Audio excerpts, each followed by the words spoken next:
Women leaders stress the need to expand adult education centers. National Exhibition and Investment Forum recommends women's economic empowerment. Government and development partners renew commitment to promoting education for refugees.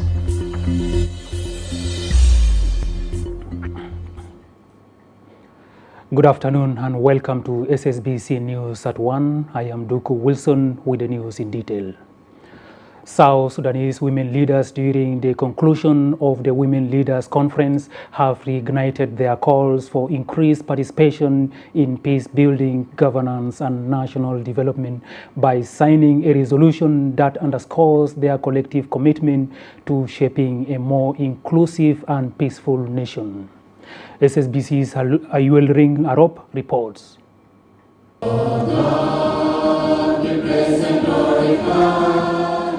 عقد مؤتمر القيادات النسائية في جنوب السودان على مدار يومين بجوبا، حيث دعنا المشاركات إلى زيادة مشاركة المرأة.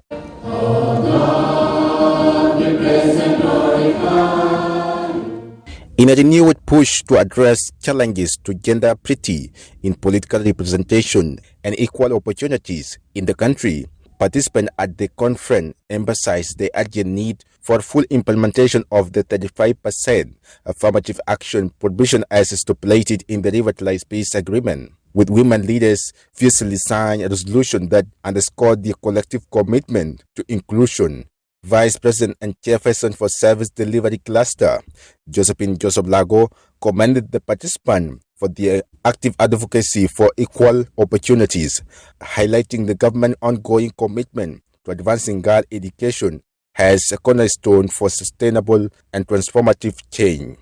The responsibility here for the older women is that you encourage younger girls who are of school age to go to school. And when they go to school, let them remain in school. They should not be removed from school. They should not be distracted with early marriage and anything like that. They should remain in school. And if they have the capability, let them also go to university. Let them go to colleges. Let them go and graduate as doctors, lawyers, engineers. Let them become politicians in the future. Let them become teachers. We have challenges, but we also have opportunities. This is what we can do to encourage the younger generation of girls and women to ensure that they actually take advantage of education. The Speaker of National Parliament, Right Honorable Jema Nunu Kumba, emphasized that sustained political will is crucial for the successful completion of the transitional period and for South Sudan is long-term peace and development.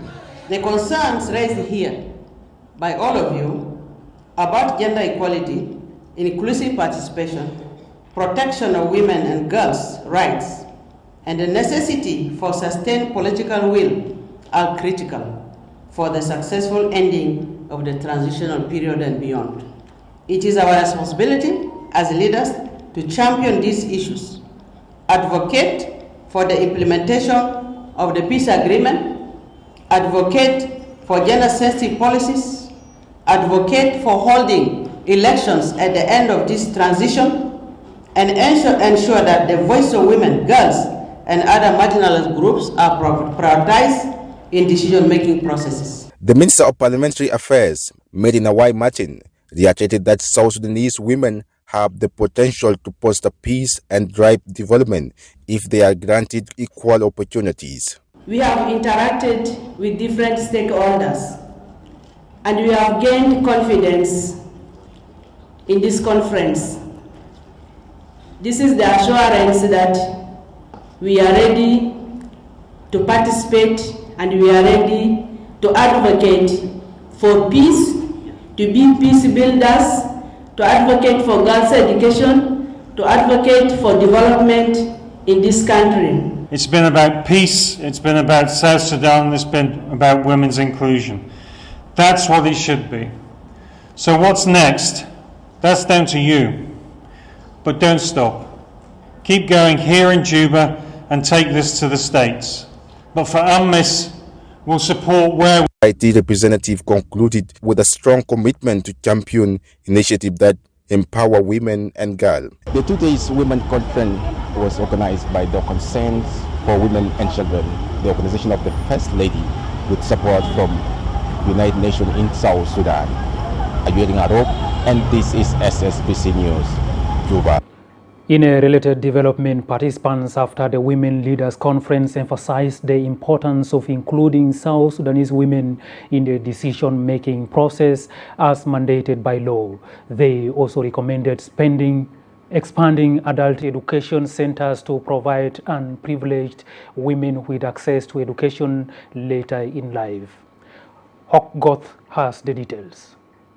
Against the backdrop of persistent challenges to gender parity in political representation and equal opportunities during the transitional period, South Sudanese women leaders, under the guidance of the First Lady Mary Ayan Mayadit, have convened to address these issues to pave the way for the greater inclusion of the women in leadership and decision-making roles as a component of broader socio-economic development. The discussion focused on the expansion of the vocational training centers for women, the construction of affordable housing and healthcare facilities for vulnerable women, and increasing awareness around environmental issues.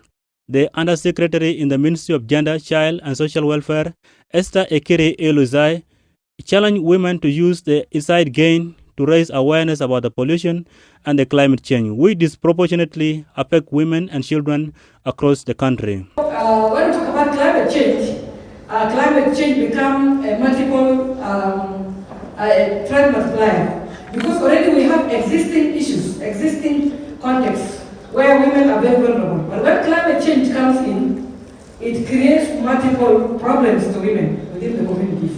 So it affects resource, it affects displacement, but also it brings on issues of competition, which leads to conflict. Representing the First Lady, the chairperson of the Board of Directors for Concern for Women, Mary Nyaulang, commended participants for their active engagement in advocating for gender equality policies that recognize the vital role of women in nation building. In closing, I would like to remind each of you that you are the embodiment of hope and resilience. As we move forward, let us do so with determination and shared vision for a brighter, more equitable future for women and children everywhere. Thank you for your dedication, your passion, and your unwavering commitment to this important cause. Participant Representative Susan Adwok Nyaba echoed the call for unified disarmament of the armed militias to allow women safely return to their societies, to engage in agriculture and pursue their education. First and foremost, we have an issue of armed militias in the country. If the Ministry of Defense, Ministry of Interior, together with the Presidency and the Ministry of Interior in the states, if they could disarm these armed militias, I think our women and children can go back to the states and gain education and knowledge. And that is how we can bring up our leaders, our future leaders. Karina Ajok, Secretary for Gender at the South Sudan National Youth Union, highlighted the need to establish adult education centers in rural areas across all the levels of societies, enabling women to pursue the education and contribute to the nation building. We are there as representatives, but we have no voice. So we need implementation of 30% of ours to be given. We have understood in this conference that there is a need of engagement, not criticism. Leadership, not victimhood. We need ideas, not gossip. Love versus hatred. So, for us women go ahead and we lead. The conference concluded with the signing of the resolution by the Ministry of Gender, Child and Social Welfare, Concern for Women and Children, and the United Nations Mission in South Sudan. Reporting for SSBC, I am August Keun, Juba. Star International University graduates 90 students in various fields. Speaking during the event, the senior presidential advisor, Kwol Manyang-juk, called on the graduates to play a transformative role in the country.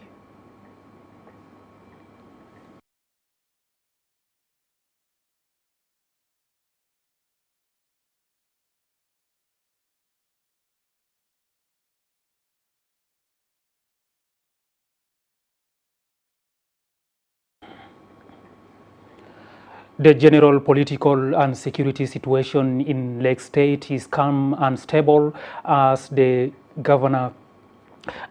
inhabitants are going about their daily activities. Governor Rin Tuen Mabor conveyed a comprehensive security update to the Presidential Advisor on National Security Affairs, Madut Dutiel, in Juba on Friday. According to the governor, the people of Lake State are united to ensure the sustainable peace and prosperity of the state. Security Advisor Dutiel commended Governor Rin for his efforts towards stabilizing the state.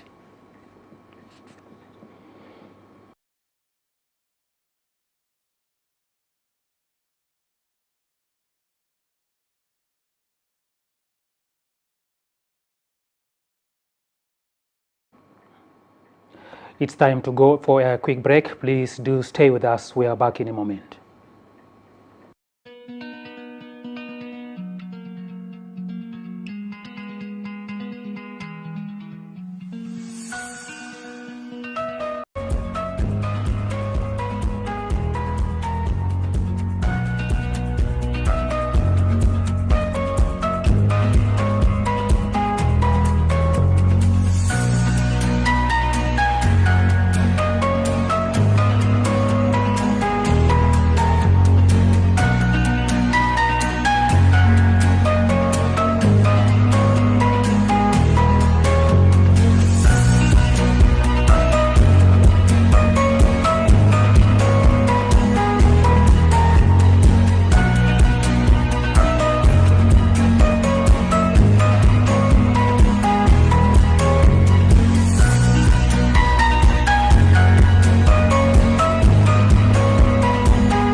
Welcome back from that short break. Moving on, government and partners on Thursday convened to strengthen the continued partnership towards implementation of the Public Financial Management Reform Strategy project.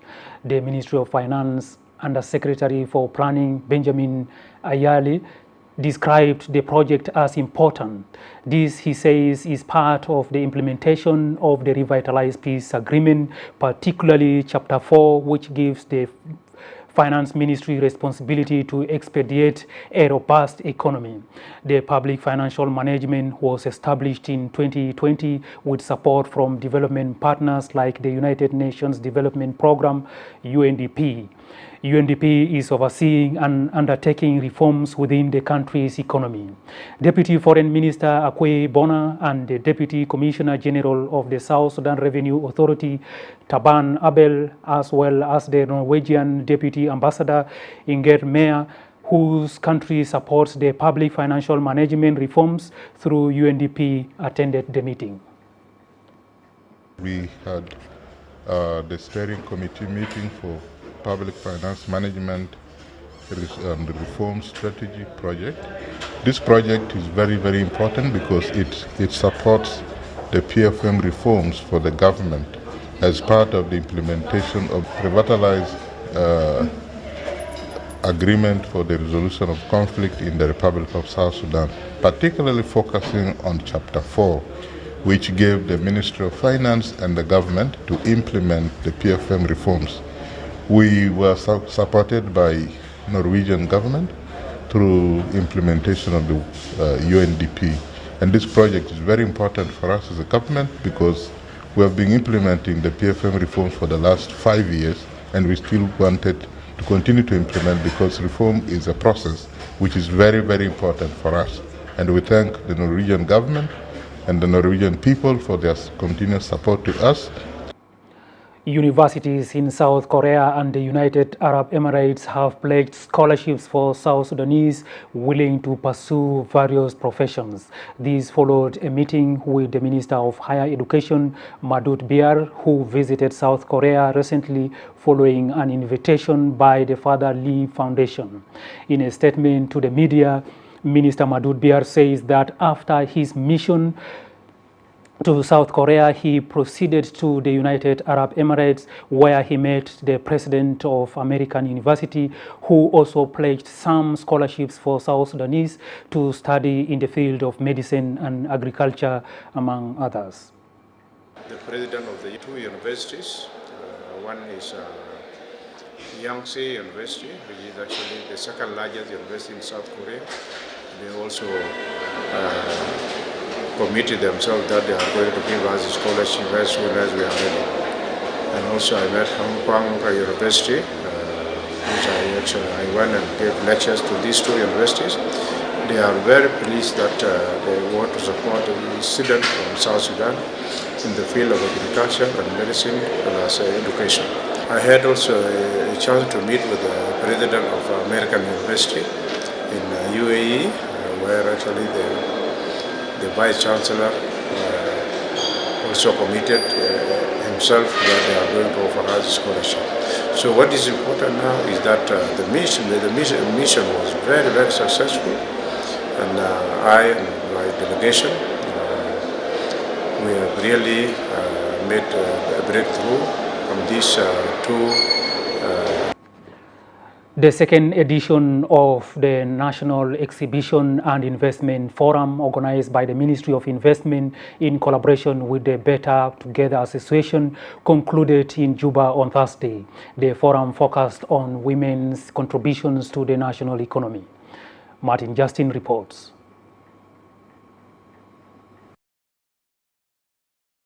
The National Exhibition and Investment Forum demonstrates the role of women in encouraging national production, cottage industry, and trade in local produce. Despite the increasing role of women in the national economy, women are variously severely constrained, most notably in funding, planning, and legal protection.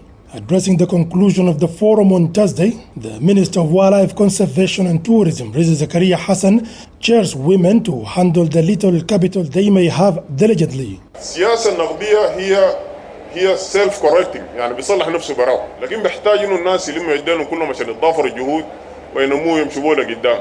عشان كده نفتكر المخرج بتاع اقتصادنا انه نحن ندير الاقتصاد نحن. والليله ده بدايه بتاعت اداره الاقتصاد. جنوبيات بالتحديد يكون عندهم موقع بالشكل القدامي ده، معناه نحن بدينا ندير الاقتصاد. عندنا نصيحة واحدة عشان انت تمشي بالمشروع اللي انت قايم بيه، بيحتاج انك تكون حذر جدا في التعامل مع راس مالك. He likens women's trade to an effective energy in recycling the national economy, stressing at the same time the need to support women in the struggle. وده من حقنا نفتخر بأنه عندنا في استثمارات في جنوب السودان قائمة، وده مستقبل باهر بالنسبة لنا. ده ورا مستوى الاجتهادات الناسنا قايمين عليه، ورا مستوى المسؤوليات القائمة في الأسر، لأنه الأسرة لما تطلع إنسان منتج لغاية ما يوصل مرحلة تعارض، معناه الأسرة في يد أمينة إن شاء الله.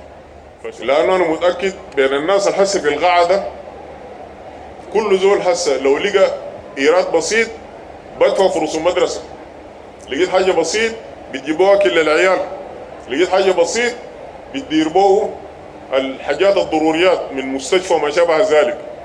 بمعنى إنه أنتوا في القاعدة أنتوا بتدوروا الاقتصاد بتاع جنوب السودان. The Minister of Investment, Dr. Dio Motokding, underlines the importance of standards in the national manufacturing industry and contributions of the electronic market and social media.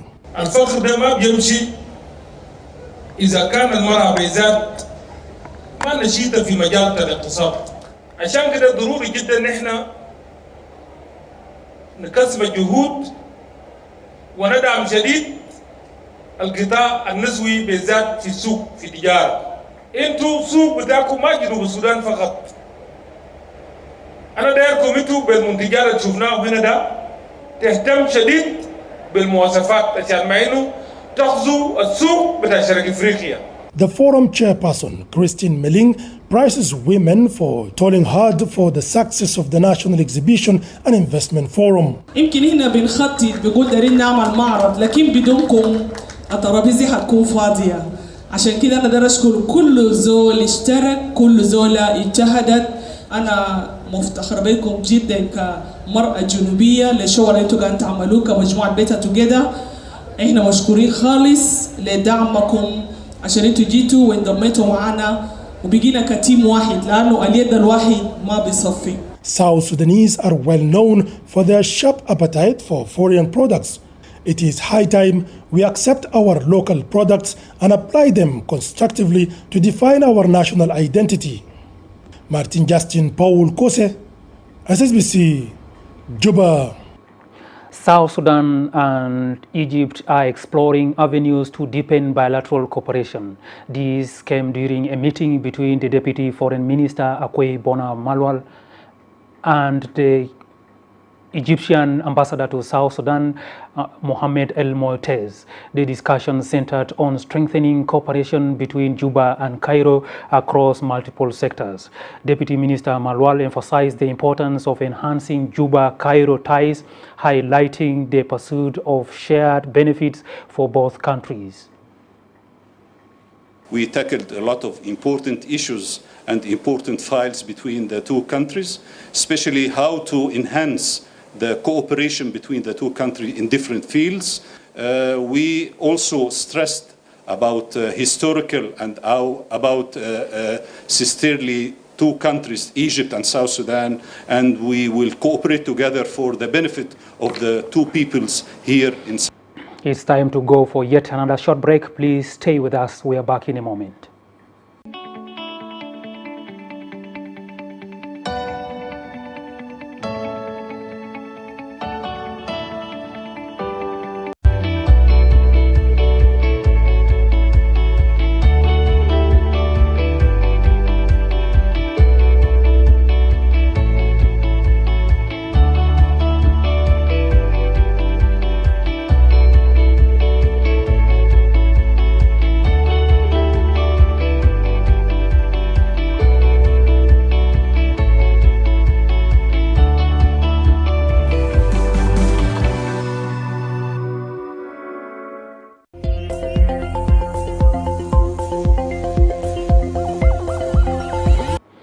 Welcome back and thank you for staying with us. Moving on, steering committee for the country's fiber optic implementation project under the chairmanship of the Deputy Minister of Information, Communication Technology and Postal Services, David Yao Yao, has passed over $9 million budget to begin the process of the project.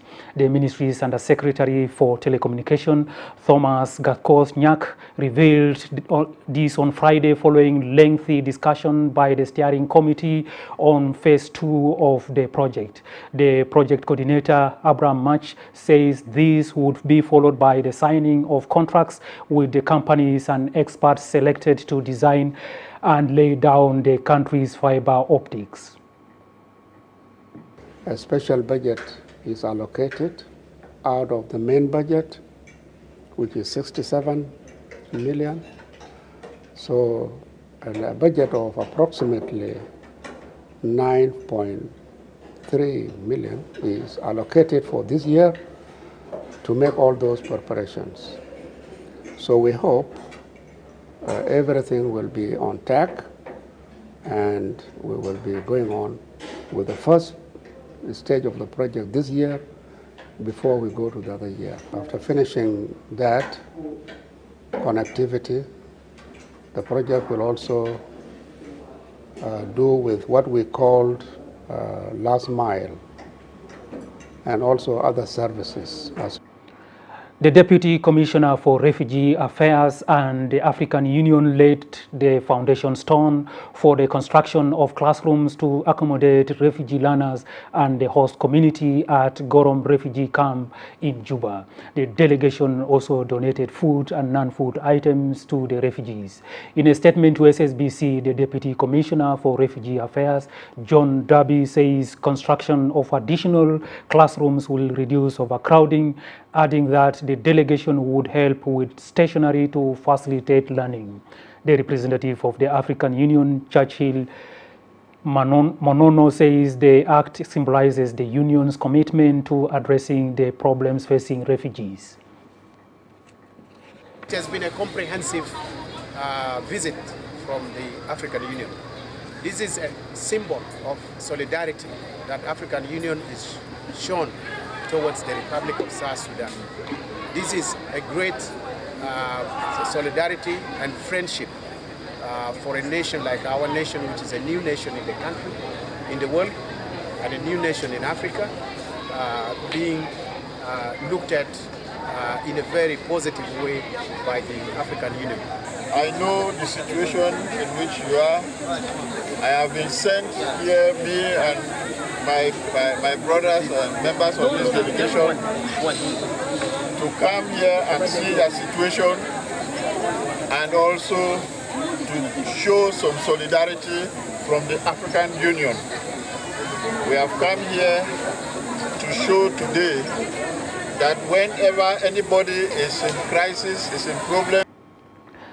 South Sudan Revenue Authority, in a meeting chaired by Commissioner General Simon Akwedeng, focused on strengthening internal systems and improving revenue collections and compliance mechanisms. Speaking to senior management, Akwedeng read out the 17 agenda seeking to review performance, accelerate reforms, and streamline operations across departments. Akwe highlighted on revenue collection reform, new tariff book proposal, call for a revised tariff book, budget reporting, internal and external, human resource reform, including restructuring and staff welfare, revenue collection, auditing banks, staff rotation policy, SRRA's taxpayer registration campaign, UN agencies withholding tax compliance, review of tax obligations to enhance public awareness, and public awareness campaign.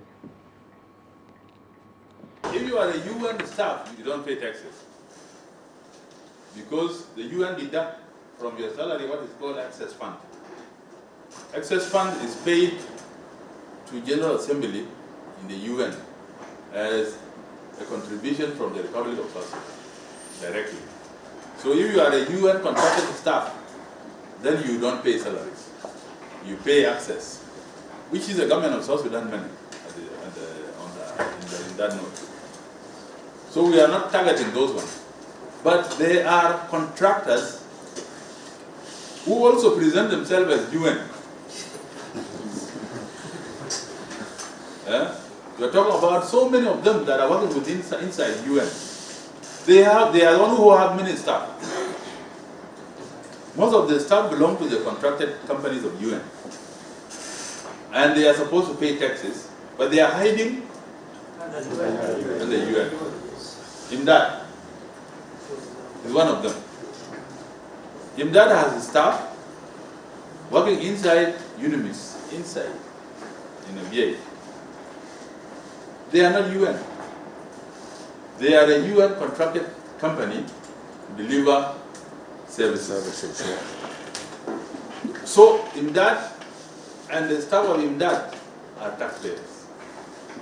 But where are they? They are inside UNIMIS. And they carry, their cars are written UN when they are driving around. But in actual sense, they are not UN. So they have to pay business profit tax and they have to pay VAT.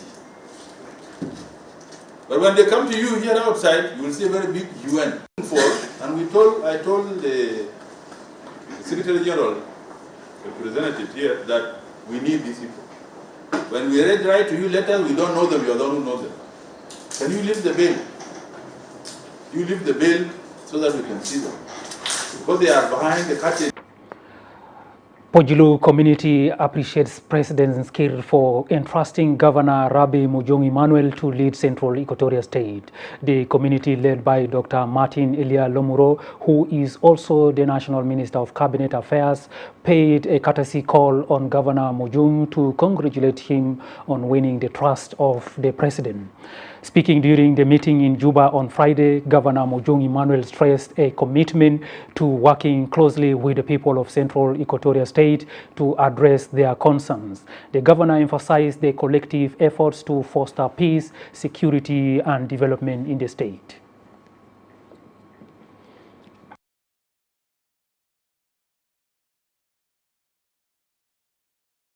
Our intention here is to stand with him. As a leader of Central Equatoria State, we stand with him in leading this great state. Today, we have delivered our congratulation message through our chairman, Dr. Martin Elia Lomuro.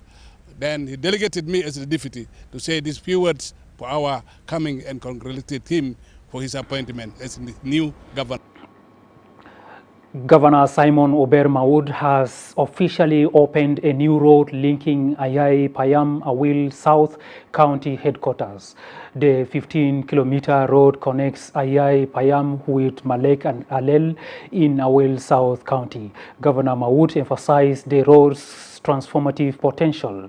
The acting Minister of Roads, Dominic Kang, says the road will significantly improve livelihoods and strengthen community resilience across the region by enhancing access to markets, services, and opportunities. The World Bank program spearheaded the construction work in collaboration with the Northern Bahr el Ghazal state government and the European Union. The completion of this road has addressed a number of issues. One of them is the access to the market. Our progressive farmers from this area will now be transporting their farm produce to the markets in Awil. You have heard people also spoke about difficulties, especially our mothers here used to face in this area. I think this issue has also been addressed. Now they can easily access the county hospital and Awil Referral Hospital. This road will be supervised by the ministry, as we have some engineer inside the ministry, and will encourage also the people of Ayai community to stand with the ministry in order to maintain this road. This road is not just an asset for the community, it's actually a vital lifeline connecting 36 villages, 3 primary schools, 2 health centers, and most importantly, connecting.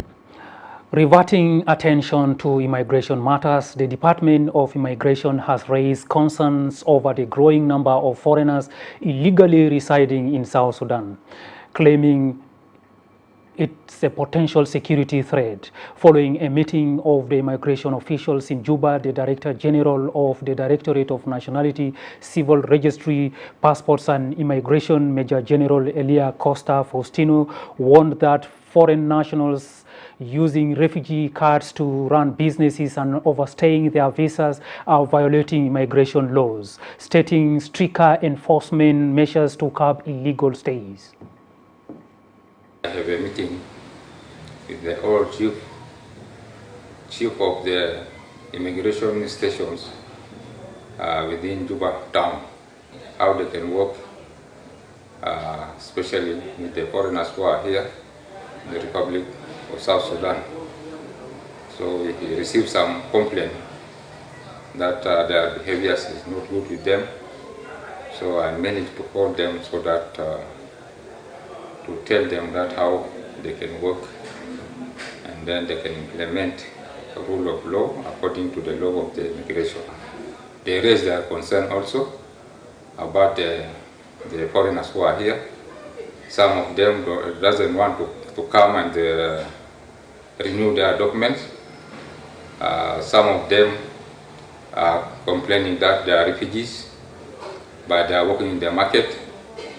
So concerning that one, I told them that we are going to work with the higher, to discuss it with the higher authority, because those who are refugees, you know, the refugees are in camp, but those who are working in the market, we are not considering them as the refugees, but they are carrying the refugee card, and then there are business people in the market here, have shops, have companies, but they are claiming that they are refugees. So that one we are going to see it with the higher authority.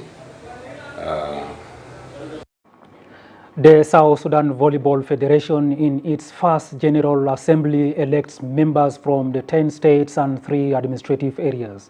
During the General Assembly, the Minister of Youth and Sports, Dr. Joseph Genga-Kech, pointed out the importance of developing sports, assuring the government's commitment to improving sports infrastructure in the country. First, we said that sports cannot develop without a framework of development. And you are sportsmen and women, you know that. So you are sitting on a lot of talent, and a lot of potential, but also expectation. The government will stand shoulder to shoulder with you to ensure that our young people are engaged in sports, in particular volleyball competitions. We will also be working to organize the interstate competition. This has been a long-standing project of the ministry as directed by the President, and we will aim to include volleyball in that competition so that we bring states, state areas and some places together. Then we have one-month competition in which we have football, volleyball, basketball and other sports.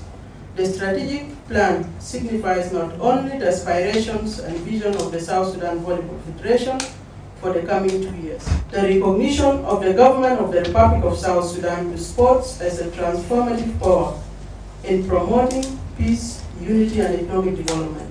The sports can place the country, and in particular also volleyball, can place the country on the top of regional and global ranks if it's given the deserved attention and support. The dedication and commitment of the steering committee and the supportive leadership of the Ministry of Youth and Sports are opportunities for revitalization of the Federation's vision for volleyball sport in South Sudan.